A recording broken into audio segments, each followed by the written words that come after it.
Assalamualaikum warahmatullahi wabarakatuh. Alhamdulillah, alhamdulillahilladzi an'amana bi ni'matil iman Islam wal ihsan. Allazi amarna bi qira'ati dzikri wa tilawatil Qur'an. Asyhadu an la ilaha illallah wahdahu la syarika lah wa asyhadu anna Muhammadan abduhu wa rasuluhu la nabiyya ba'dah.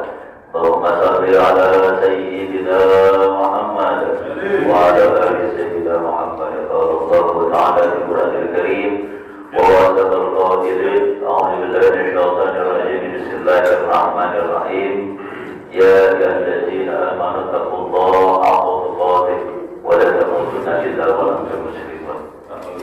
Sallallahu alaihi wa sallam Rasulul Karim wa nahnu ala dzalika lasyahidin walhamdulillahi rabbil alamin. Ilahi anta maqsudi wallahu maqsud bi'adli mahabbatak wa ma'rifatak. Hadratul karam wal muhtaram wa murghirani wa mursiduna wa wasalna baina wa baina Allah wa sallallahu alaihi rahmah. Saya Ahmad Shalihul Wabarakatuh al-Arifin al-Fatihah.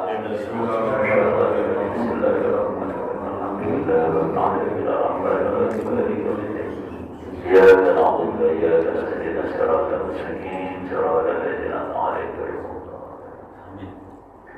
Yang sama-sama kita hormati, ya Allah bolehkan pemangkuman kita Bapak Yaya sekeluarga kita doakan semoga beliau diberikan dari oleh Allah, diberikan keberkahan rezekinya, dimudahkan segala urusannya, baik yang berkenaan dunia maupun akhiratnya. Terima kasih pengurus keredegian Tangerang Raya.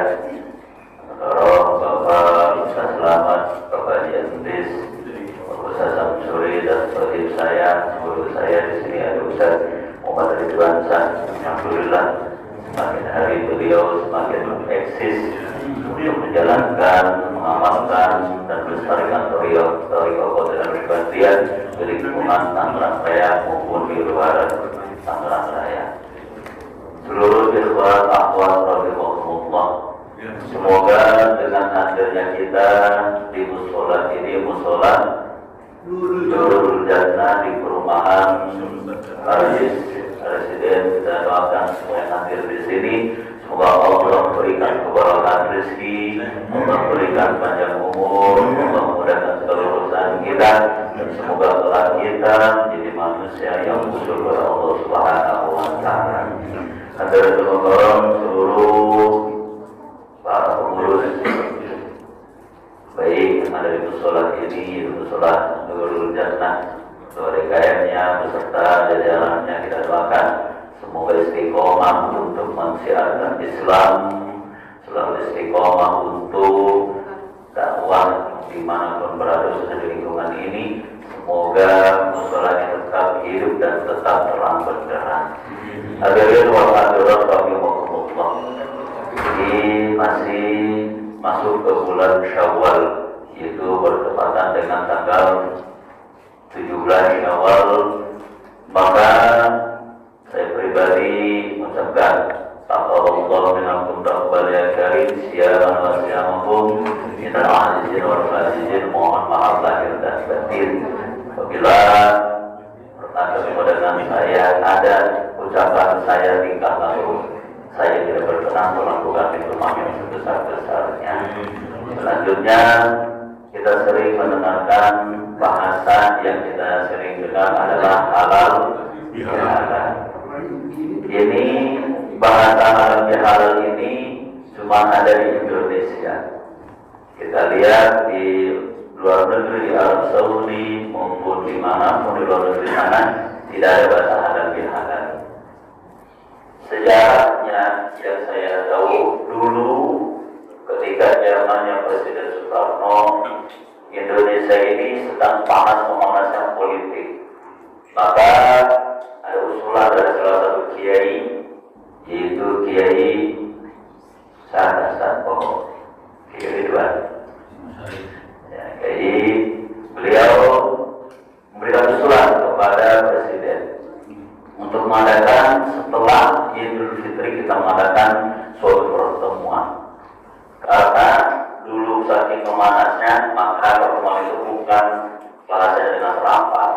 apa? Yaitu dengan bahasa halal bihalal. Maka disitulah ternyata sampai sekarang untuk menyatukan seluruh umat muslim yang sebelumnya mungkin kita bergontok-gontok, yang sebelumnya mungkin kita ada rasa tidak senang dengan orang, maka dikumpulkanlah di tempat itu yang padanya saling memaafkan, dan timbullah lagu yang diciptakan oleh saling memaafkan itu siapa? Mardi Ismail. Ya, selamat hari Lebaran. Pernah dengar ya Pak? Itu saya baru beberapa tahun ya gitu ya. Ya, sudah ada minta izin, bapak izin, mohon maaf lahir dan batin.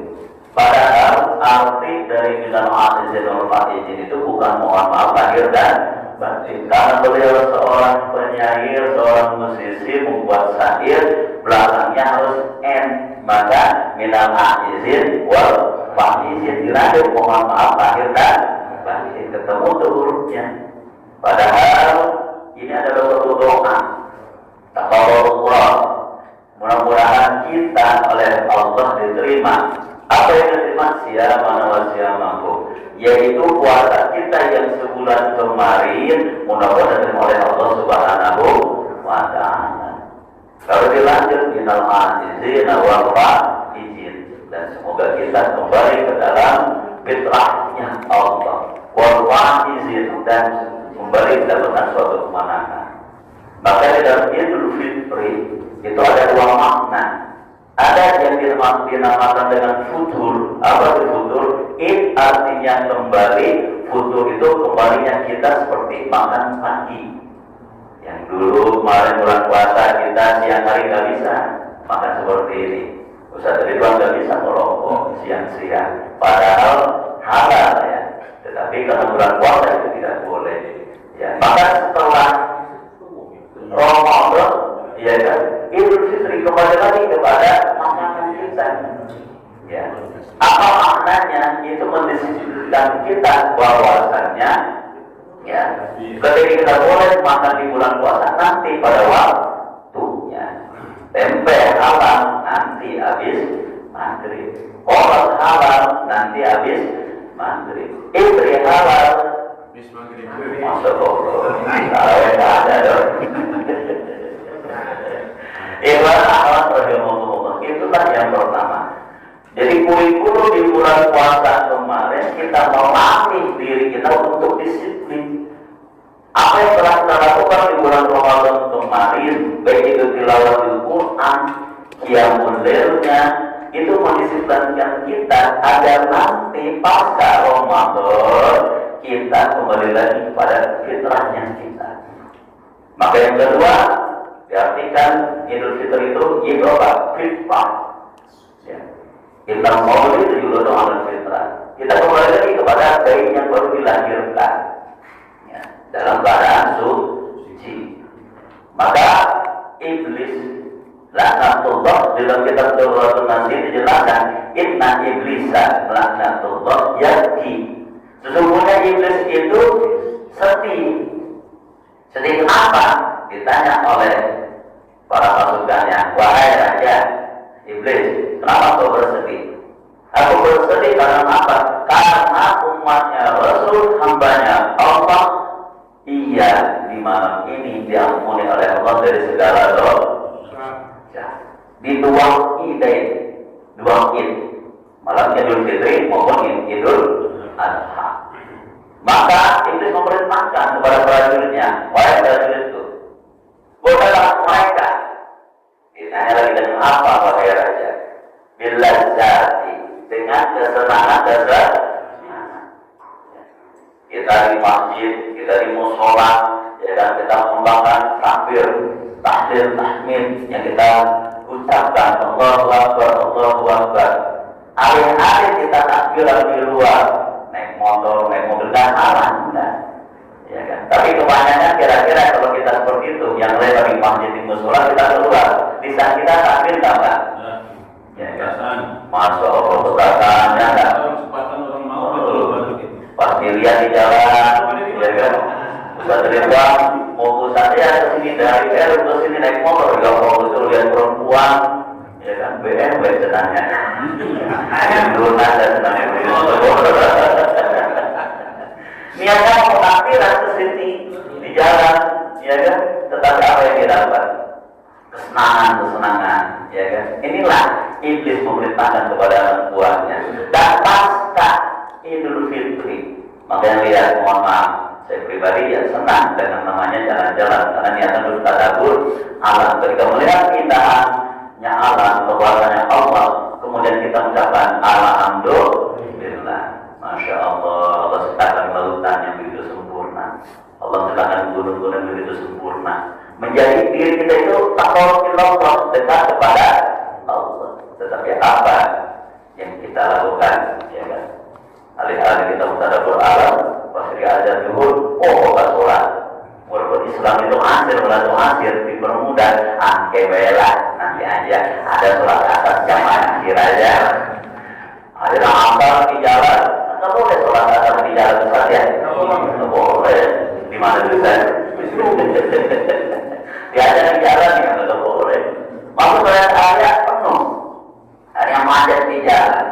Ya kan, mau tanya mau malas. Ya kan, akhirnya apa? Digorkan ya, asal makanya digoda terus oleh setan. Maka bersyukurlah kita orang yang sudah mendatangkan talqin sedikit dari pengusaha apa? Kita mengucapkan la ilaha illallah. Agar apa? Agar setan yang menggoda kita baik dari depan, belakang, kanan, kiri, kita hantam kembali dengan kalimat la ilaha illallah. Oke, kenapa ketika illallah harus ditekankan? Hidup dan syarif dengan ukuran yang sangat kencang karena di sini ada setan dan hawa nafsu menggoda kita. Mana hawa nafsunya? Mana saja malas, ya kan? Ustaz, kenapa tegak sholat? Baru sama banyak dalilnya ya. Nanti aja, ya kenapa pergi sholat bisa? Kita untuk akhir sholat bisa di dalam kitab ini, ya kan? Nanti aja sholat bisa masih panjang. Di rumah ada yang ada sholat bisa, nanti ada sama tahajud. Kan bisa ada subuhnya subran, ya kan, pakai spion, duha pakai spion. Itulah Idul Fitri. Makna yang kedua, kita kembali ke dalam kesucian. Ikhwan akhwat rahimakumullah. Rasulullah SAW memberikan warning, memberikan peringatan kepada kita, memberikan tanbih kepada kita. Apa? Rasulullah SAW bersabda, inna qabra, sesungguhnya alam kubur, yunadi manggil kita, kulla yaumin, setiap harinya, saban harinya, khamsata marratin, 5 kali panggilan. Karena dia yang bernyawa pasti akan mati. Kuluna senjari betul mau ya. Ustaz Ridwan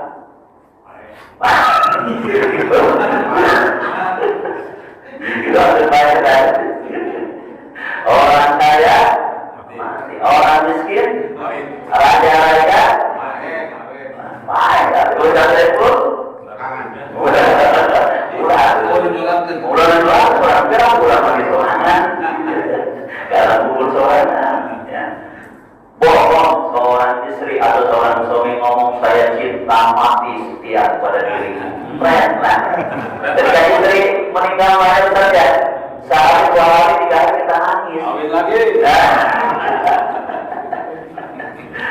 Maka Rasulullah berikan peringatan kepada kita, inna Allah sesungguhnya alam kubur yunadi memanggil kita kulla yaumin, setiap harinya khamsata marrah, 5 kali panggilan. Apa yang pertama? Yang pertama adalah kata alam kubur. Sebabnya apa ya? Alam kubur manggil Pak, ternyata Pak, nggak sederhana kita ya. Itulah terhijabnya telinga kita. Kalau Allah buka hijab telinga kita, kalau Allah buka mata kita, udah ketutup kali ya. Kita lewat dalam tuh TPU juga ya, kan? Mati ke motor, ya kan? Ada lewat aja langsung ke motoran. Saya ngalamin tuh ngisi salah satu pengajian di salah satu tempat, pulang langsung itu motor mati Pak. Motor mati, entah kenapa depan mata ada orang, kita bus. Ya kita gimana ya? Ustaz kalau begini dia Bukan takut, bukan malu. Larilah kita, motor kita tinggalin. Depan ada pangkalan ojek. Bang, ada urusan lari. Motor, kenapa motor? Ada beda. Padahal mah. Jadi bisa cerdas ya, banyak nasi ya. Nah kalau kamu tuh tukang ojek, ada cerdas, halunya kan? Pakai sorban, pakai sarung, ya. Ya Allah, mati tuh motor. Ya, makanya telinga kita ditutup oleh Allah, tidak mendengar hal-hal yang goib. Apa? Kuburan, alam kubur manggil kita, ana baitul wahdah. Ke dalam kubur, saya adalah tempatnya kesendirian. Kita sering mengatakan orang meninggal dunia, jenazahnya kita lihat jasadnya di alam kubur. Adakah yang menemani? Anak istri kita, suami kita cuma lihatin dari atas. Dilihat mana kita sendiri. Ya. Maka kata Rasulullah, karena kita ini di alam kubur sendiri, apa? Tahmil, maka bawalah ketika di dunia, ketika kita masih hidup, yaitu dengan apa? Dengan munisan biqiraatil Quran. Bawalah teman semasa hidup kita dengan sering membaca Al-Quran. Tadi dibaca. Ya. Orang yang bertakwa, maka Allah berikan apa? Furqan. Apa itu furqan? Furqan itu di dalam kamus diartikan adalah apa? Bisa memilih mana yang baik, mana yang buruk. Kata orang itu tai kucing, ya dicium sama kita, dicolek lagi. Karena kita tahu tuh mana yang halal, mana yang haram, dan kita dijaga oleh Allah supaya tidak berbuat maksiat kepada Allah Subhanahu wa Ta'ala. Maka dengan Al-Quran inilah sebagai pedoman hidup kita, menuju hidup kita biar apa? Biar mendapat ampunan dari Allah Subhanahu. Kita baca terus. Bulan puasa kemarin alhamdulillah, saya di salah satu pengajian saya bilang, ayo Bapak Ibu bersama dengan saya kita belajar. Kita harus punya target nih. Jangan sampai bulan puasa sekarang sama dengan bulan puasa yang tahun yang lalu. Karena kita tidak tahu usia kita. Mungkin sekarang kita diberikan panjang umur oleh Allah, masih hidup. Kita tidak tahu nanti tahun depan, tahun 1446 Hijriah, kita tidak tahu.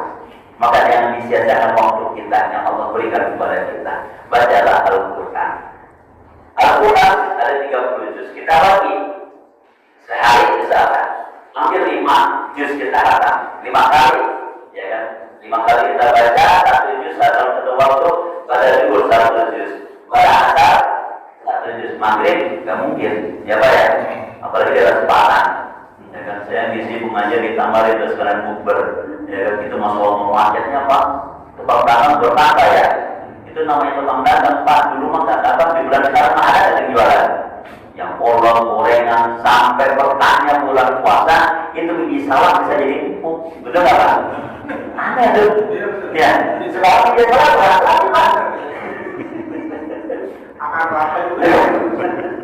Maka pada maghrib ketika kita sudah iftar, sudah buka puasa, ya kita alihkan waktu baca Al-Quran kita jangan pada maghrib, pada tarawih.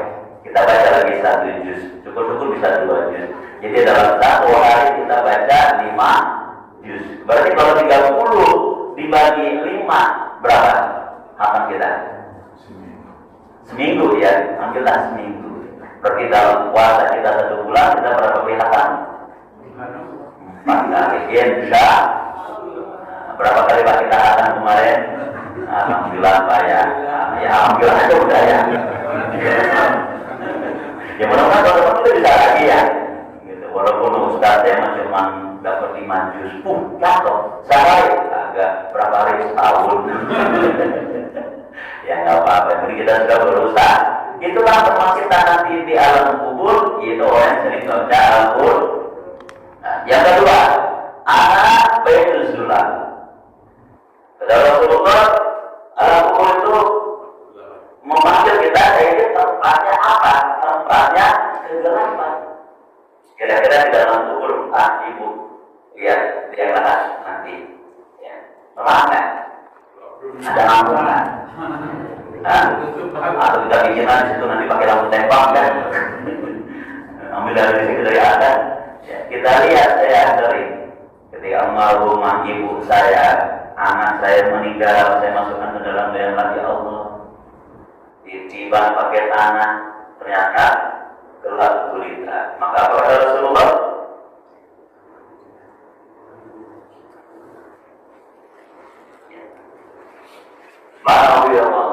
Maka berikanlah cahayanya nanti di alam kubur, ya kan? Dengan apa? Ketika kita hidup di dunia, yaitu di qiyamul lail, dengan sholat malam. Alhamdulillah ikhwan Thariqah Qadir Naqsyabandiyah diberikan oleh pengeresan abad ada yang namanya mandi tobat. Kemudian kita disuruh sholat tahajud, kemudian disuruh lagi sholat hajat, apalagi cakep kemarin ada salah satu majlis di wilayah Riau. Ya, pimpinan Ustaz Ahmad itu ada yang namanya 10 hari terakhir itu disuruh kota Mantang. Alhamdulillah saya disuruh ke sana silaturahim. Mulai pada tahun 9 selesai jam 2:30 langsung kita sholat tahajud. Bersyukurlah kita. Karena kenapa? Rasulullah SAW bersabda, Inna awlan nas, orang yang berhak diberikan syafaat oleh Rasulullah biyomil kiamah nanti di hari kiamat siapa? Aksarum aliyah sholatan, orang yang sering membaca sholat. Dia dikir pertama Pak. Dikir pertama Allah masuk ala Sayyidina Muhammadin. Berapa kali itu? 100 ya kan? Cuma kita makan karena sibuk Pak ya. Potong jadi 3, sibuk lagi 1 ya kan? Sungguh ya bijaksananya menurut Anda ya. Maka sesekali alhamdulillah dia demikian tanggalan raya sebulan sekali minggu ke berapa? 3 ya. Itu mengadakan pertama Mantang. Yang ada waktu silakan. Sudah mulai bulan ya, Pak Ustaz Selamat ya. Minggu ketiga kita hadir di sana. Karena apa? Rasulullah dalam hadisnya orang yang berhak mendapatkan syafaat adalah orang yang memperbanyak baca sholat. Luar biasanya menurut sahabat. Kita diperintah oleh sahabat zikir pertama. Maka ada namanya zikir harian, zikir jahar, zikir hobi, kemudian ada amalia mingguan yaitu zikir pertama dan sekarang kita melaksanakan manhaj yaitu amalia bulanan. Selanjutnya apa yang ketiga? Ana baitul turab. Saya ini tempatnya anak. Ya. Enggak ada yang namanya di alam kubur di liang lahat. Ya kan ada nggak spring bed bu, Pak? Atau sekarang spring bed apa namanya itu kasur ya? Inoa ya. Ada nggak? Ya. Bagi kita lihat apa? Buntelan tanah, ya kan? Di bulut-bulut itu, terus kita baca tuh surat apa? Al-Qadar ya kan kita baca, ya kan? Di leher dan sebagainya. Barangkali nanti bisa menjadi apa? Menjadi alas kita. Ya, ternyata alam kubur itu tempatnya tanah. Maka kata Rasulullah, apa? Pahmil bios bawalah alasnya ketika kita semasa di dunia dengan apa? Biamalin soleh, dengan amal soleh. Termasuk sekarang kita hadir di tempat ini niat itikaf ya untuk menantikan karena luar biasa dalam obat Tuhan saya dijelaskan. Tuhan saya berkoden al-Jalani diberikan oleh Allah buku untuk mencatat murid-muridnya dan luasnya itu luar biasa. Mudah-mudahan kita diakui sebagai muridnya Tuhan saya dengan wasilah guru kita kepada sahabat. Selanjutnya anak saya kata al-kubur Baitul Afna, tempatnya binatang buas. Di dalam kubur itu ada namanya cacing, ada namanya ular, jarum angkor dan sebagainya. Maka jasad kita di dalam kubur itu akan dimakan oleh mereka, bilang dan sebagainya. Ya, tapi ada yang ahli ibadah, ahli zikir. Ketika dibongkar jasadnya seperti Syekh Nawawi, karena ada Banten yang saya baca ini kitabnya Nasul Ibad. Ketika dibongkar jasadnya masih utuh. Kenapa masih utuh? Di sini Rasulullah memberikan solusinya bagaimana supaya kita terhindar dari binatang buas di dalam kubur, yaitu apa? Baca al-Firyah. Bentengilah kita semasa hidup kita sering-sering membaca kalimat Bismillahirrahmanirrahim. Itulah benteng kita. Maka kita luar biasa menjadi umat Islam. Mau makan baca Bismillah, baca doanya. Kemudian kita masuk ke kamar mandi baca. Selalu kita baca doa diawali dengan Bismillah. Insya dan yang terakhir anak baitus soal wal munkar wa nakir. Saya di tempat pertanyaan dari malaikat munkar dan nakir. Apa kata Rasulullah? Fa'asir bi qauli la ilaha illallah. Perbanyaklah kalimat la ilaha illallah. Alhamdulillah, sahabat sudah mengajarkan zikir kepada kita, tauhid zikir kepada kita yang harus kita amalkan sehari minimal pada sholat itu 165. Sibuk lagi, sibuk lagi, malas sepeda. Masa 3 tidak bisa ya? Dulu nggak bisa 105 jadi foto nanti pada bisa ketika kita mempunyai waktu luang maka bersyukur. Dan saya alhamdulillah menyerahkan di salah satu majelis di wilayah Samia. Beliau kata tetangganya malamnya sedang zikir utama, paginya subuh kedengaran beliau dijai zikir la ilaha illallah. Ya. Beliau termasuk segala usahanya alhamdulillah menjadikan saksinya pos tawar balonnya itu aplikasi itu, ya kan? Nah, setelah sholat subuh dia makan keluar sebentar masuk lagi dengar lagi mengucapkan la ilaha illallah. Jam 9 ketika dibuka oleh anak buahnya untuk minta balon itu ternyata beliau sudah tidak ada umur. Masya Allah. Ya, kami beserta para pengurus majelis Abah datang ke situ melihat jasad beliau senyum dan kita masuk ke penerangan yang ternyata ada foto sahabat yang beliau pampang di sini yang beliau panjang. Maka jangan khawatir kita sebagai murid. Apa? Rasulullah SAW bersabda, "Man qala la ilaha illallah walal jannah akan masuk surga." Tapi tujuan kita bukan surganya, tujuan kita apa? Yaitu ridho ilahi antama wardo aman. Semoga kita semua ikhwan, akhwat, thariqah dan Islamiyah dimanapun berada, kita bisa terus mengamalkan, kita terus melestarikan, dan kita terus istiqomah kepada guru mursyid kita, hidup bersahabat. Semua kelak kita di yaumil mahsyar kita bersama dengan guru mursyid kita yang pada kita bersama-sama menggapai ridhonya Allah Subhanahu wa ta'ala. Itu saja yang bisa saya sampaikan. Kurang lebihnya mohon maaf. Ana murid mata turid, wallahu yaqulu ma yurid. Wassalamualaikum warahmatullahi wabarakatuh. Waalaikumsalam warahmatullahi wabarakatuh.